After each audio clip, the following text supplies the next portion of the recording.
한 주 평안하셨습니까? 이제 6월이 되었습니다. 교회력의 절반이 지나갔고 다음 주에는 상반기를 결산하고 하반기 계획을 나누는 임원회가 계획되어 있습니다. 시간이 지나가는 걸 보면 참 빠릅니다. 어떤 때는 힘든 일이 참 많아서 시간이 별로 가지 않는 것처럼 보여도 또 다른 때를 생각해 보면 어느 순간 몇 개월, 1년이 훅 하고 지내 있고는 합니다. 시간의 흐름은 비슷한데 이를 느끼는 우리 마음은 항상 같지는 않습니다. 주님을 향한 마음도 이것과 비슷합니다. 우리는 우리 자신과 주변 상황과 환경에 따라 주님께 감사하고 때로는 원망합니다. 주님의 은혜는 태초부터 지금까지 한결같고 변함없고 주님이 신실하신 분이신데 우리의 마음은 주님이 항상 변하시는 것 같습니다. 사실 실상 생각해보면 우리가 변하는 것입니다. 아마 투표가 끝나면 또 주님께 감사하는 사람도 있고 원망하는 사람도 있을 것이라고 생각합니다만 주님은 언제나 우리를 향하여 선한 일을 베푸시는 분임을 우리는 기억해야 합니다. 이런 문제를 극복하기 위해선 우리 자신의 시선이 세상을 향하지 않고 주님을 향해야만 합니다. 눈앞의 문제에 빠지기보다 주님의 뜻을 찾고 그 뜻을 구하며 영의 세계를 보는 눈을 열어가야 합니다. 그렇게 되었을 때 우리는 어떤 상황이든지 감사하며 주님의 뜻에 따를 수 있습니다. 우리 성도님들이 오늘도 내일도 조금씩 성장할 수 있게 되길 바랍니다. 그것이 이 목회자의 바람이며 저 역시도 그렇게 되기를 바랍니다. 이제 고린도전서 강의 16번째 시간입니다. 히브리서 산상수훈에 이어 3번째 강의인데 시간이 지나가면서 준비하는데 점점 더 어려워지는 느낌을 받습니다. 이것이 말씀 자체가 더 어려운 건지 아니면 제가 깨달음을 얻게 되면서 말씀 자체의 심오함을 알게 된 건지는 잘 모르겠습니다.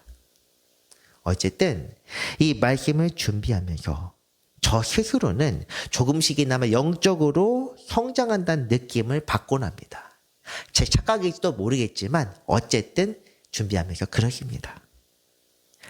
저뿐만 아니라 듣는 성도 여러분들도 말씀을 통해 저와 함께 성장하고 주님을 안다는 것, 주님 뜻대로 산다는 것이 무엇인지 알고 실천하고 살아가시기를 간절히 바랍니다. 오늘 말씀은 이제 고린도전서 5장 말씀입니다. 지난 4장, 1장에서 4장에 걸쳐 사도 바울은 십자가의 도와 그 길을 따르는 이들의 삶이 무엇인지 고린도의 성도들에게 가르쳤습니다. 이제 5장부터는 조금 더 실질적인 문제, 고린도 교회 내부에 있는 문제들 하나하나를 짚어가게 됩니다.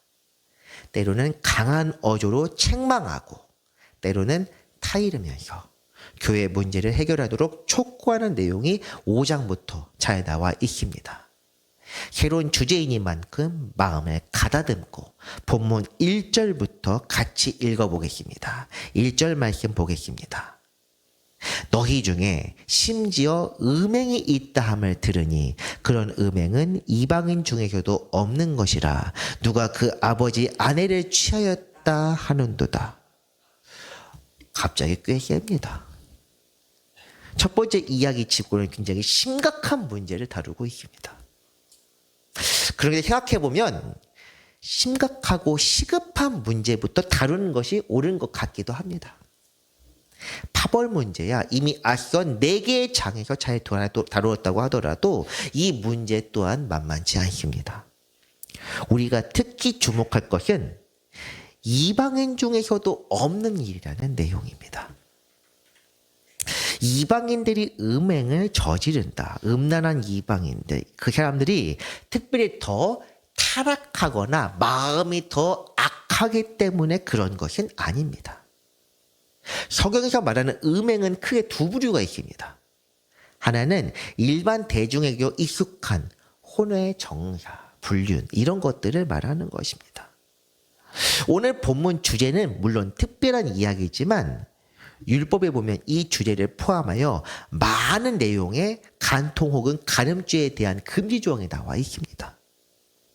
그리고 다른 하나는 이방신의 제례에 있는 종교적인 음행입니다.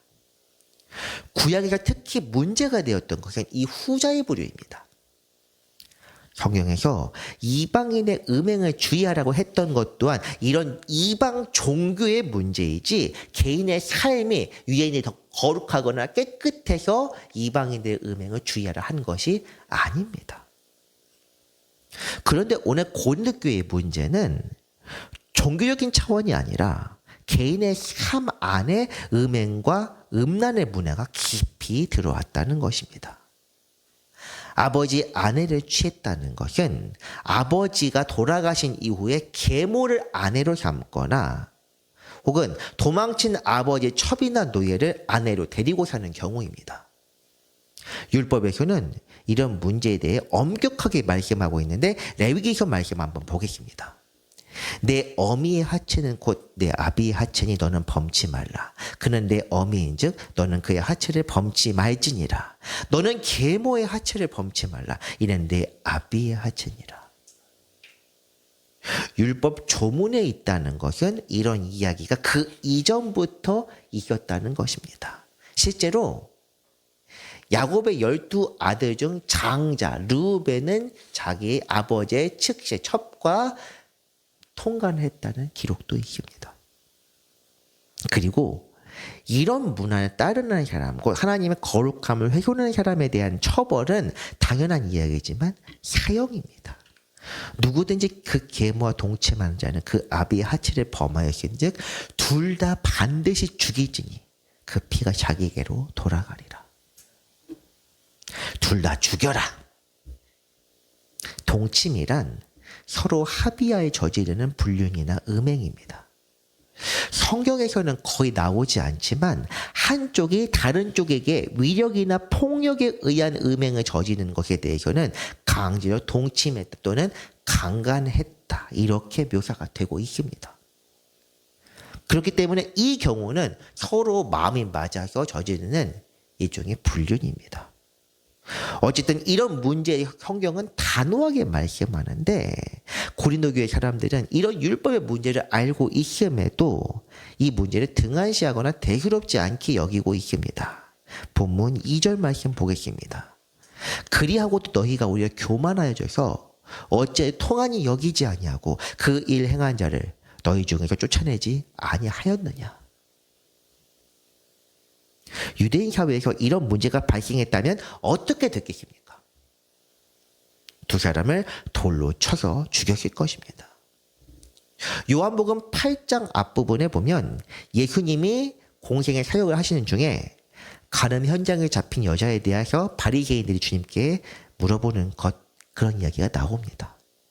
당시 풍조를 잘 보여주는 사례입니다. 돌을 들고 여자를 칠 준비를 하고 있었습니다.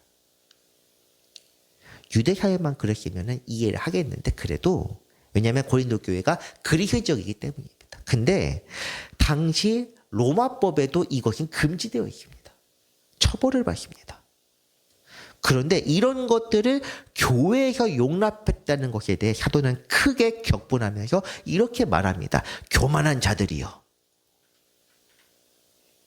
교회가 세상 문화에 편승하거나 세상보다 더욱 타락한 모습을 보인다면 교회로 인하여 하나님의 거룩한 이름이 훼손됩니다. 오늘날에도 쉽게 볼 수 있는 이야기입니다. 교회의 중진일수록 비리나 문제를 저질러 사회까지 알려지게 될 때 사람들은 교회뿐 아니라 하나님을 욕합니다. 역시 신이라는 건 없다.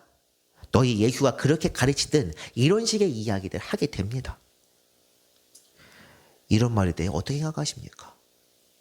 어떻게 감히 그렇게 말할 수 있느냐? 분개할 문제가 아닙니다. 오늘 말씀의 사도는 분명하게 가르칩니다.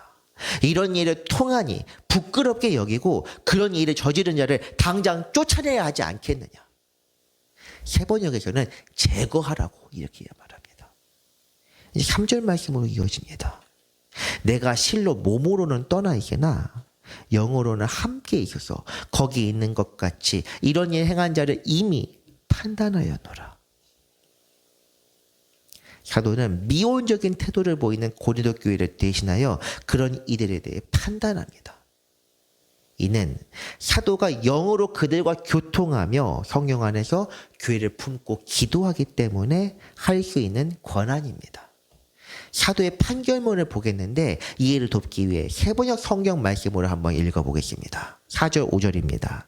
우리 주 예수의 이름으로 여러분이 모여있을 때 나의 영이 우리 주 예수의 권능과 더불어 여러분과 함께 있으니 여러분은 그러한 자를 당장 사탄에게 넘겨주어서 그 육체는 망하게 하고 그의 영은 주님의 날에 구원을 얻게 해야 할 것입니다. 4절의 장면을 한번 생각해 봅시다. 급한 문제를 처리하기 위해 교회가 당회나 임원회, 기억위원회 같은 회의로 모입니다. 그 문제를 논하고 있을 때 성령이 충만하게 임하고 교회 대표가 기도 중에 영으로 그 회의에 함께 참석합니다. 물론 이것은 비유일 뿐입니다. 실제로 이 사람들이 회의한 중에 사도가 거기에 나타났다는 이야기는 없습니다. 하지만 물론 요즘은 줌 같은 화상회의로도 가능하지만 어쨌든 사도는 이렇게 말합니다. 그 사람을 당장 사탄에게 넘겨주어라. 사탄에게 넘겨주라는 말은 우리가 사실 이해하기 어렵습니다. 하지만 우리가 그 육체가 망하게 하라는 말로 유추해 볼 수 있을 때 그 사람을 교회에서 내쫓아서 향수에 살아가도록 내버려두라는 말로 우리가 이해할 수 있을 것입니다. 세상에 나가 살 때 죗값을 치르게 된다면 그 육체가 징계를 받아 망하거나 병에 걸리겠지만 그의 영혼은 회개를 통해 다시금 주님께 돌아올 수 있을 것이다. 그렇게 이해해야 합니다. 당시의 교회는 성령 충만함과 능력이 나타나는 곳이었기 때문에 교회가 추방된다는 것 자체를 매우 수치스러운 일로 여기라는 의미도 같습니다. 더욱이 이렇게 추방하는 이유는 단순히 그 당사자만을 위한 것이 아닙니다. 다른 성도들을 보호하기고자 하는 것도 있습니다. 이제 6절 말씀 보겠습니다. 너희가 자랑하는 것이 옳지 아니하도다. 적은 누룩이 온 덩어리에 퍼지는 것을 알지 못하느냐. 자랑한다. 우리가 흔히 군부대 같은 데서 무사고 며칠째 이런 걸 아마 본 적, 특히 남자분들은 많이 보았을 것입니다. 정말 무사고라서 그렇게 기록한 것이겠습니까? 사고가 있는데 드러내지 않으면 사고는 없는 것입니다. 교회도 마찬가지입니다. 사고가 있는데 사고가 없다고 자랑하는 거. 우리 교회는 문제없이 이런 거 저런 거 잘 되고 있다. 자랑해봐야 그것은 아무런 의미가 없습니다. 이 조그만 것들 숨겨서 문제없다고 자랑하는 것. 지금 그것이 잘못됐다고 지금 사도는 말씀하고 있습니다. 적은 누룩이란 것은 곰팡이입니다. 집이나 옷에 곰팡이 생기면 어떻게 합니까? 바로 잘라내거나 닦아내거나 혹은 버립니다. 순식간에 전염되어서 여기저기 퍼져나가는 것. 방치되면 그렇게 됩니다. 죄도 그렇습니다. 교회 안에서 생긴 죄를 방치하면 다른 사람들도 죄에 대해 점점 무감각해지고 비슷한 죄를 짓게 됩니다. 이런 죄 지은 사람이 우리 가운데 있기 때문에 어느 순간 같이 전염병처럼 퍼져나가게 된다는 것입니다. 하지만 그 문제를 바로 단죄하고 처벌하게 될 때 사람들에게 본보기가 되어 더 이상 죄를 짓지 않을 것입니다. 오늘 제목이기도 한 죄의 전염성이라고 하는 것은 결코 가볍게 볼 문제가 아닙니다. 한국 교회가 사회로부터 지탄받게 된 것도 죄를 방치했던 경우가 대부분입니다. 목사가 성도와 부적절한 관계를 맺었을 때 장로가 교회 돈을 몰래 빼돌렸을 때 그 외 여러 문제로 교회 내부에 파벌이나 분쟁이 생겼을 때 바로 징계했다면 어찌 되었겠습니까? 그 당사자야 지탄과 비판을 받더라도 교회와 주님의 이름이 지금처럼 훼손되었겠습니까? 교회와 교단의 적절한 징계는 내부의 본보기가 됩니다. 제가 목회자가 되다 보니 특히 교회 내부의 문제에 대해 많이 듣고 보게 됩니다. 그런데 사실 교단 홈페이지나 이런 데 가봐도 교단에서 징계한다는 이야기 거의 본 적 없습니다. 심지어 이단가 올렸다는 목사들도 제대로 된 징계를 받지 않고 슬쩍 다른 교회로 임지를 옮겨 아무렇지 않게 계속 일을 하고 있습니다. 횡령, 비리, 간통 한 번씩 듣게 되지만 이런 문제들로 인해 목사직을 파면하거나 정직시키는 경우도 들어본 적이 저는 없습니다. 동성애를 옹호하고 정치활동하는 것 교단법상 금지되어 있습니다. 이런 것을 하는 경우도 잘만 하고 아직까지 목회활동을 하는 사람들도 보고 있습니다. 그냥 드러나지 않으면 그만입니다. 이렇다 보니 제대로 교단과 교회가 운영될 수 있겠습니까? 물론 제대로 된 징계를 내릴 수 없는 가장 큰 이유는 판결하는 사람들도 같은 목사이기 때문입니다. 그런데 적어도 이게 재판위원회, 심의위원회 이런 것들이 전부 다 목사 평신도 동수입니다. 그렇다면 적어도 평신도만이라도 제대로 된 판단을 내릴 수 있어야 하는데 더 큰 문제가 있습니다. 교회에서 아예 교단에 이런 문제들이 생겼을 때 징계 요청을 하는 경우가 거의 없습니다. 교회 내부에서 쉬쉬합니다. 내부에 있는 문제가 밖으로 튀어나올 것이 두려워요. 아예 징계 자체를 꺼립니다. 실제로 들었던 이야기입니다. 우리 교회가 지방에서 꽤나 이름 있는 교회인데 문제 때문에 목회자 바꿨다, 목회자 내쫓았다 하면은 우리 교회가 어떤 명예의 누가 될 텐데 그렇게 말들을 합니다. 그런 명예가 무슨 명예입니까? 이런 식으로 하다 보니 교회 자체가 병듭니다. 이미 병들었고 사회 이상으로 썩었습니다. 제가 언제 이야기는 정확히 기억은 나지 않지만 어제도 한 달 안쪽이었습니다. 교회가 사회의 모습에 반영이 되고 또는 거울이 된다고. 그래서 교회부터 썩기 때문에 사회도 썩게 되는 것입니다.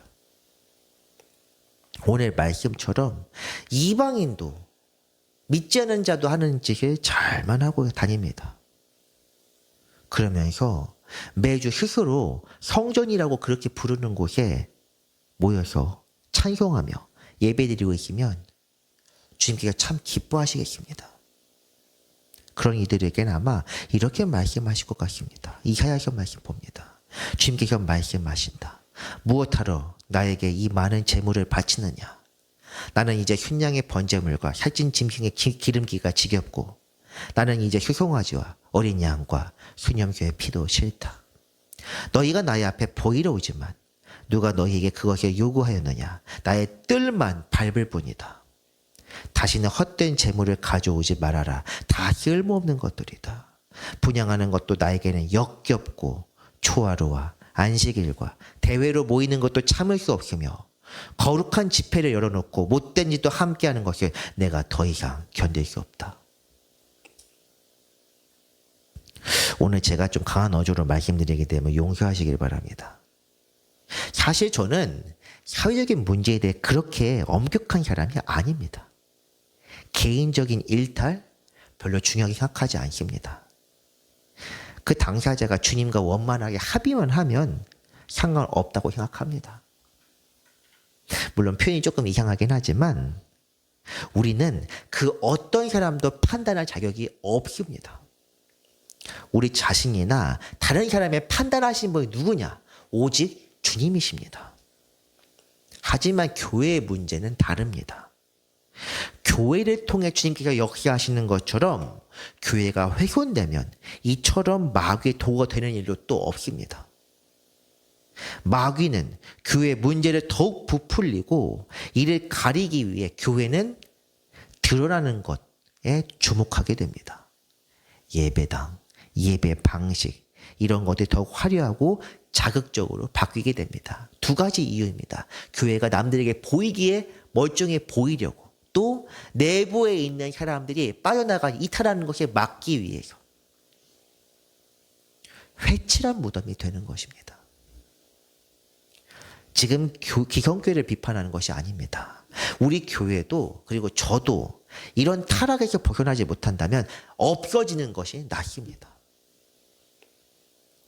그렇기 때문에 사도도 교회 성도들에게 권면합니다.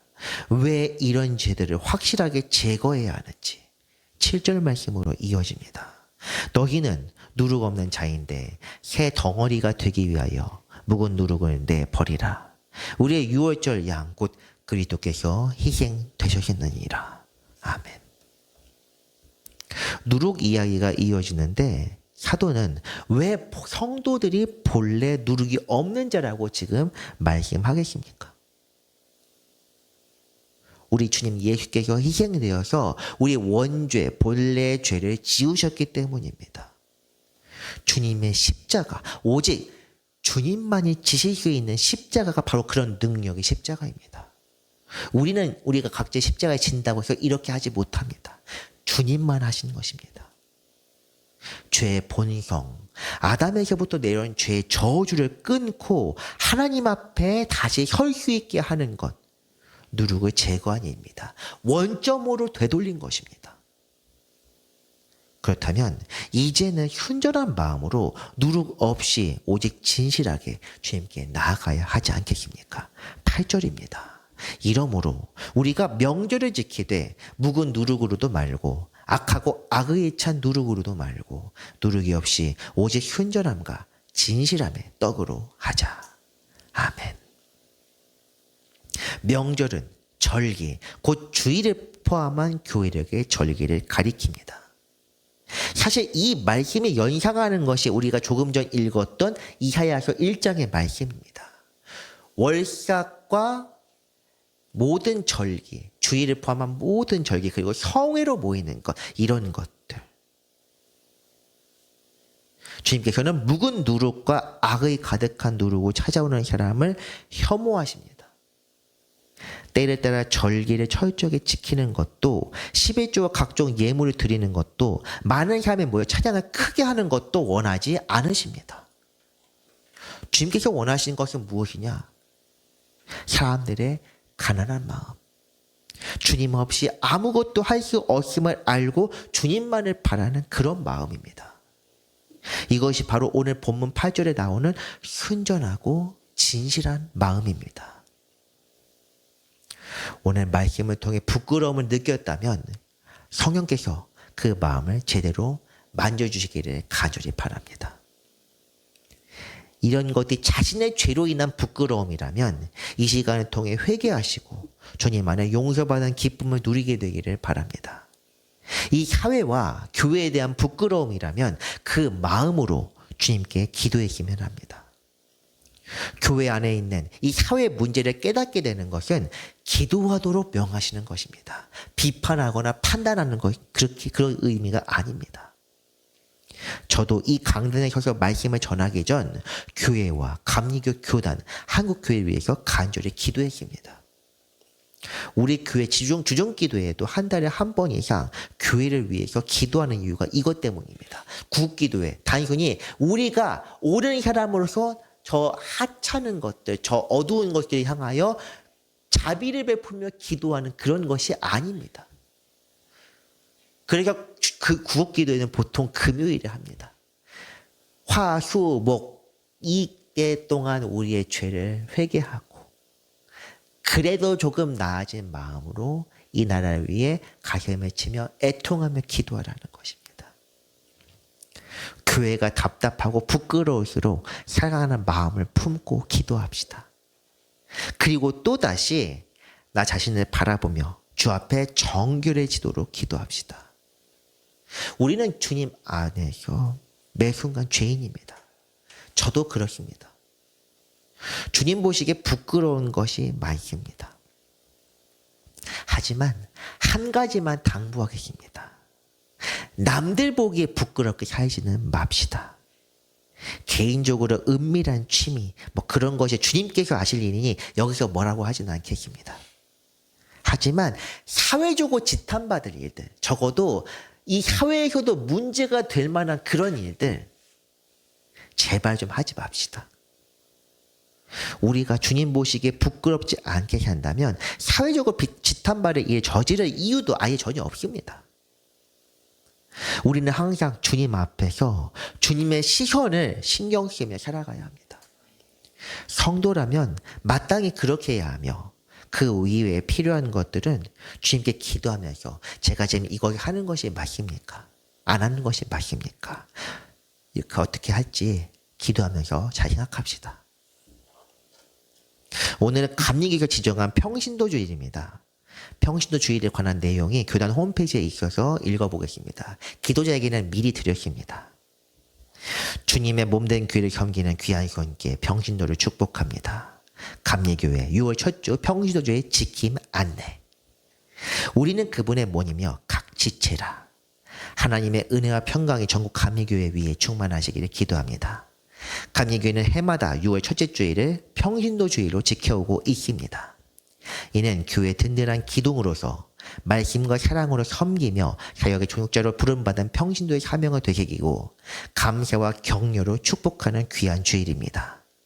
올해도 모든 감리교회가 하나 되어 평신도주일을 성수함으로 평신도주일이 교회 중심에서 믿음의 열매를 맺고 세상을 변화시키는 주님의 일꾼을 우뚝 설 수 있도록 함께 힘써 주기를 부탁드립니다. 코로나 사태 이후 한국교회는 이제 사회를 향한 섬김이 절실히 필요합니다. 평신도를 잘 훈련시킴으로 복음의 능력을 지니게 하는 동시에 각자 흩어져 있는 삶 속에서 선한 영향력을 펼치게 하며 교회의 사명을 다하게 하여야 합니다. 하나님의 나라를 세우는 모든 평신도 위에 주님의 은혜가 가득하기를 기도합니다. 사회에 관한 섬김을 해석하는 것은 어느 정도 차이가 있겠지만 내용은 어쨌든 해결해야 할 내용들이 있습니다. 더욱이 선한 영향력을 끼치며 교회의 사명을 다하라는 것. 교회 내부의 문제 때문이 아니라 교회가 하나님을 드러내는 것으로 사회의 주목을 받아야 합니다. 교회를 통해 하나님의 영광을 받고 예수 그리스도의 이름이 온 세상에 증거되는 그런 교회가 되기를 바랍니다. 말씀을 정리합니다. 교회 안에 사회적인 문제가 발생하면 바로 제거해야 합니다. 문제를 일으킨 사람을 징계하는 것은 살아가는 것과는 관계가 없고 오히려 이런 문제를 방치하면 방치할수록 교회를 죄로 물들이게 됩니다. 우리 주님께서 우리 죄를 위하여 십자가에 지셨음을 기억하면서 매 순간 주님의 시선을 두려워하며 살아가야 합니다. 오늘도 주님을 향해 나아가며 거룩함으로 자신을 단장하는 복된 성도들 되시기를 간절히 바랍니다. 기도하겠습니다. 우리를 향해 놀라운 사랑을 베푸시는 하나님 아버지, 우리 연약함을 불쌍히 여기셔서 말씀으로 우리를 가르치시니 감사드립니다. 우리의 죄악을, 우리의 부족함을 용서하여 주옵소서. 주님께서 깨닫게 하사 우리를 정결하게 하시고 우리를 통해 교회를 정결하게 하옵시며 교회를 통하여 세상의 주님을 알게 하여 주옵소서. 교회의 머리 되시는 우리 구주 예수 그리스도의 이름으로 기도합니다. 아멘.